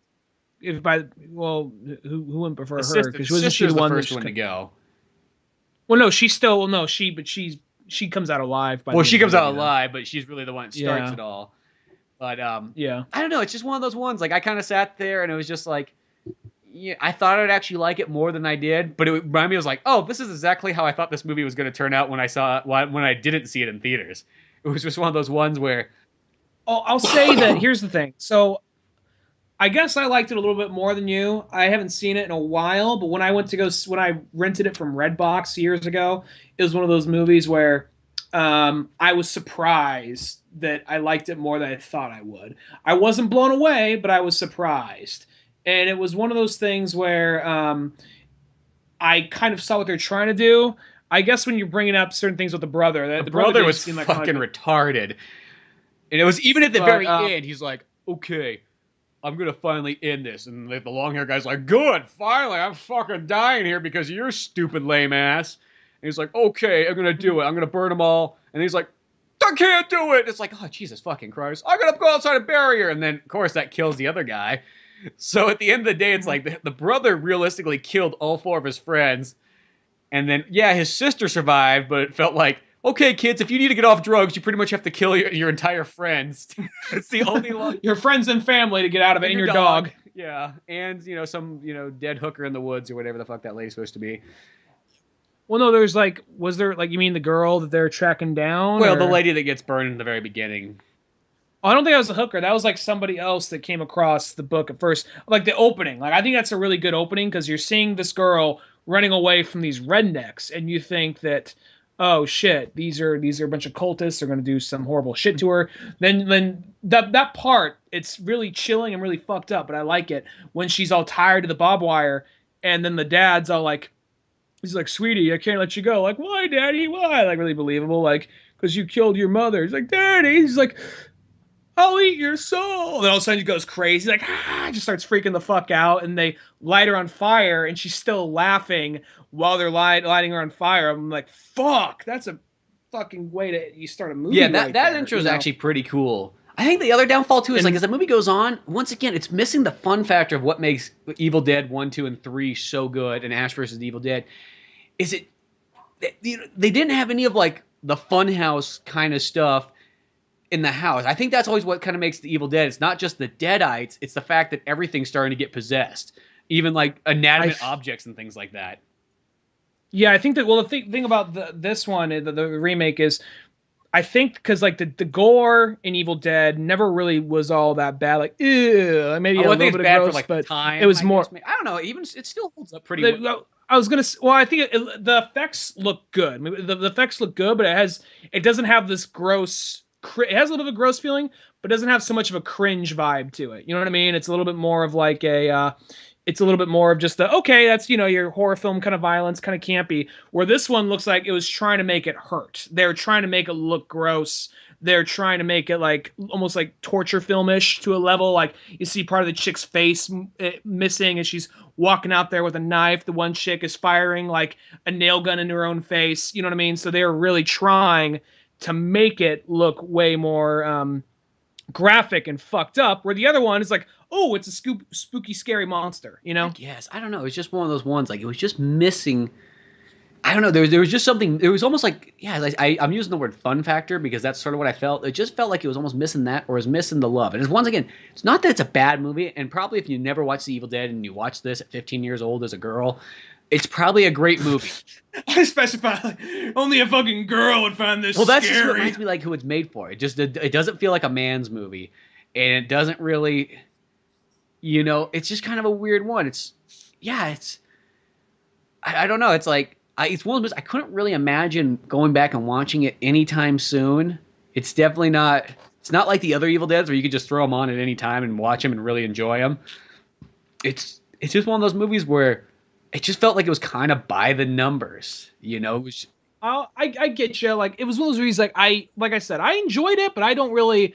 I was more surprised by it, and I don't think if I saw it for like $2, I'd probably grab it, but I don't really feel the need to go out and really get it. I just thought it did a good job with some of the monster effects. Like, so like when the girl gets possessed, she actually genuinely looks pretty scary and pretty freaky. Like, I'll give it like some of that kind of stuff. No, yeah, that's not enough to sell. Yeah, like when the effects are good.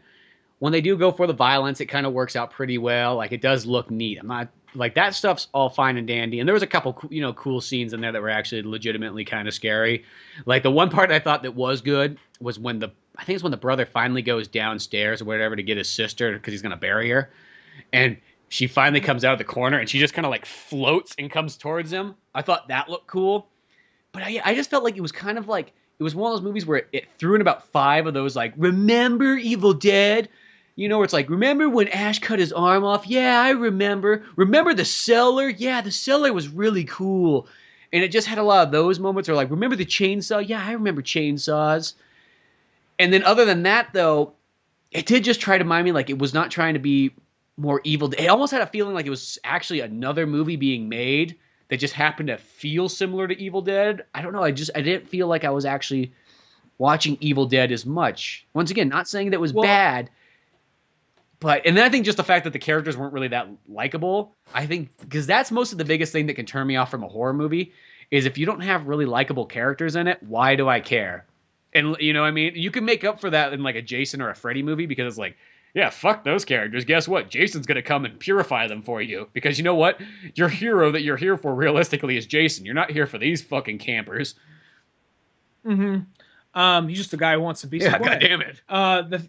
The thing with this Evil Dead is, I think I had it a second ago. Oh yeah, a lot of the times, because you heard a lot of like positive things when people were coming out of it, but I noticed that whenever something gets an early screening, like at a film festival or Comic-Con, people are just so happy and so amped up to be at this festival. They're just walking out, it was fucking amazing. It was a feminist movie. It was awesome. Whoa, and then like it comes out later, and everyone's like, oh, since you're not surrounded around that euphoria of just being all like at this festival that seems kind of exclusive, you don't get a Q&A, it kind of disappears. Like, and don't get me wrong, this is a movie I love, but Tusk, when Tusk went to, I think, Sundance, it had like a 66 or 65 on Rotten Tomatoes.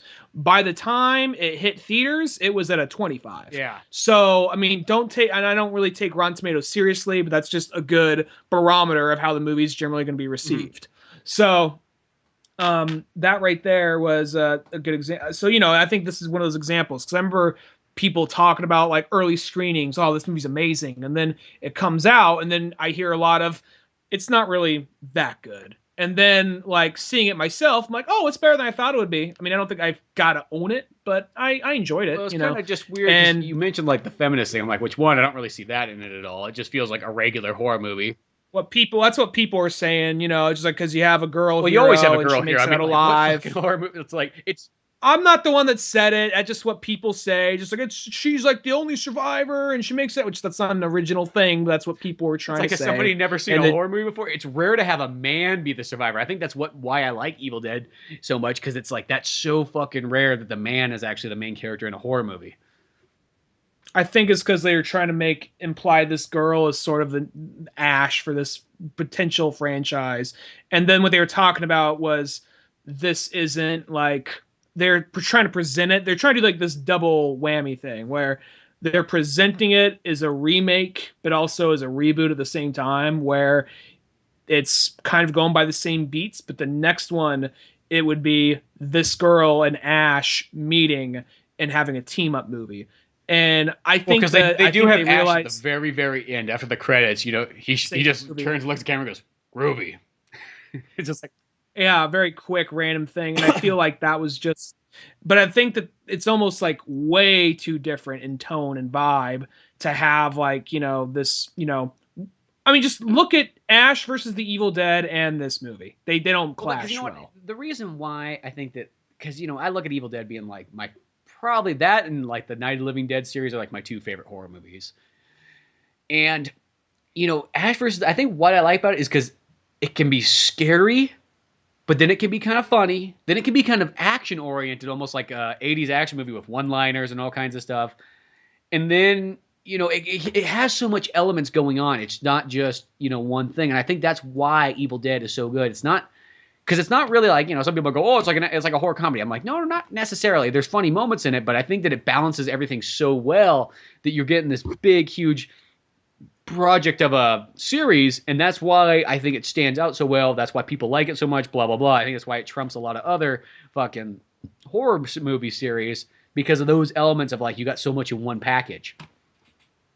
And then, the remake just kind of felt like, well, here's doing it as just a generic horror movie. And I'm not saying it's necessarily bad, but maybe it's just I've seen so many things before that it just didn't feel very original. I mean, I know it's a remake. I know it didn't feel original. Well, you are watching a remake. It's pretty much the third version of a remake. Oh, okay, but yeah. But at the end of the day, I just kind of felt like, I mean, when there was kind of neat gore, yeah, it was cool. Not like it's anything I've never seen before. When it was kind of scary, yeah, there was a couple scary moments. I mean, missing kind of some of the one-liners and things like that, but whatever. I mean, for what it is. I mean, I could see where somebody probably thinks that's a fantastic movie. I can understand. I mean, I think the one main thing that you can't really argue is that some of the characters aren't that great, especially the guy that's kind of supposed to be the Ash character, like, because they really have him dressed just like Ash and everything like that, but he just is like the dumb brother who's just like, duh, my sister probably just got a cold, and that's why she's murdering people and murdered my dog. Even though that was like the one time it was like, when he finds the dog, he's like... And he just has this picture in his mind, like his sister beating the dog. He's like, oh, you fucking bitch. If he would have busted in there and just started like punching her in the face, that might have won me over more. But instead he was like, oh, he burnt herself. I got to take her to the hospital. And then it's like, oh, there's a giant flood. That must just be because it's raining. I'm an idiot. It's just like, oh. I think that was kind of the big... I think maybe if the characters weren't so dumb, I might have liked the movie more. But that's mostly the biggest turnoff to me in horror movies. And I know that to a lot of people that's not. That's the main reason I really don't like that Dawn of the Dead remake, is because the characters are so dumb. And maybe it's also just like Evil Dead. I have like Dawn of the Dead, the 70s ones, one of my favorite horror movies of all time. I love that movie so much. And then you kind of watch the remake and it's like, God, they just didn't have dumb characters in it. This movie could be cool because it's shot well, the gore looks great and all this stuff. But just the characters kind of ruin it for me. And maybe that's kind of the way I kind of feel in Evil Dead. I will say Evil Dead's much better than Dawn of the Dead remake, but still. You're like the opposite Zack Snyder, because the thing about Zack Snyder is everybody, like, they liked 300 when it came out, but as time went on, like, oh, fuck 300 and fuck everything else he's made. But I love Dawn of the Dead. And then you're just kind of like, Dawn of the Dead is the one movie of his I don't like, and I love everything else. I know, it's so weird, because I tell people that all the time. They're like, I'm like, oh, dude, Dawn of the Dead's one of my favorite ones. They're like, oh, yeah, I really do too. I'm like, wait. 70s or the 2000s one? And they're like, oh, fuck the 70s one. That's fucking gay. You know? And it's like, oh, it's all about the fucking 2000s one. I'm like, oh. I'm like, no. And I'm like, I really don't. I mean, I've watched it multiple times. I liked it when I saw it in theaters, but I think it was just because like a 12-year-old kid's like, it's fucking amazing. I'm in the theater and there's violence. You know, one of those kind of things. But when you get home and watch it again, you're like, oh, the fucking characters like suck. It's like, that's the thing. The only smart character they fucking lock up in that movie. And people are like, what about Big Rames? I'm like, sadly enough, he's just your poor, dumb black guy that's getting bossed around by everybody else. Yeah, he's cool, but like, if he was in charge, maybe that'd be badass. But instead, he's just taking fucking orders from retards. So, it's one of those movies that's like, it's not really Zack Snyder's fault. I consider it more the writer's fault, because... And that's James Gunn. I know, sadly enough, too, which sucks because James Gunn's a good writer. Yeah, he's a good writer, but I just think he wrote some pretty dumb characters, you know? And it's just one of those ones where, yeah, I know I'm like one of the few people that most people go, what the fuck? But I'm like, dude, that's the 70s Dawn of the Dead. So fucking good. I think what kind of turns people off from it is the old-fashioned effects and how the zombies are kind of blue-looking. I think kind of they go, that's fucking weird. There is something, I will say, like, something about the original is, like, when they first break into that apartment complex and all those zombies are eating people, and you get the one zombie that I want to say it's like bites like the black chick in the side of her shoulder. Yeah. Just something about that looks so like, ugh, you know, it looks really good to me. That's what I mean. Like, I like the way that looks. I know it looks I think just nowadays it just looks kind of weird, but I think for that look, that makes it almost look creepier, kind of the blue effect and everything like that. There's just so much to love about that movie. And I think that movie's got one of the best endings too, because both the black guy and the girl both survive. You know what I mean? Because I think it kind of makes up for like the shitty Night of the Living Dead endings. Which I love the original Night of the Living Dead. I love both of them. I turn it off. I turn it off at the last. Like, yep, he survived in the basement and lived happily ever after. Yeah, he got on his magic carpet and flew away, and that's it. No more, no less. Yeah, that's about the only downfall, and it's even the remake too. You think they would have fixed it in that one too, but they don't. It's like, damn it, why did you leave that part in there? Yeah. But, well, we could probably go on forever on this, but we're getting to that point. Probably should start wrapping it up, getting close to the 2-hour mark there. But yeah, make sure to check out oldmanorange.com for more podcasts, cartoons, music, and more. Till then, I'm Spencer Scott Holmes. And I'm Brian Dunigan. And we will see you some other time. Later, folks. Thanks for listening to the Old Man Orange podcast. Check out our website at oldmanorange.com for even more podcasts, cartoons, videos, music, and more. Send us an email at oldmanorangepodcast@yahoo.com. Be sure to subscribe, share, rate, and review us on iTunes, Podomatic, or any of the other fine sites we might be located on. And if you want to help out even more, click on the Amazon or GameStop links on our webpage before you make any purchases there. Won't cost you a penny, but it sends us a little something our way. Thanks for listening, and tune in next week to Old Man Orange.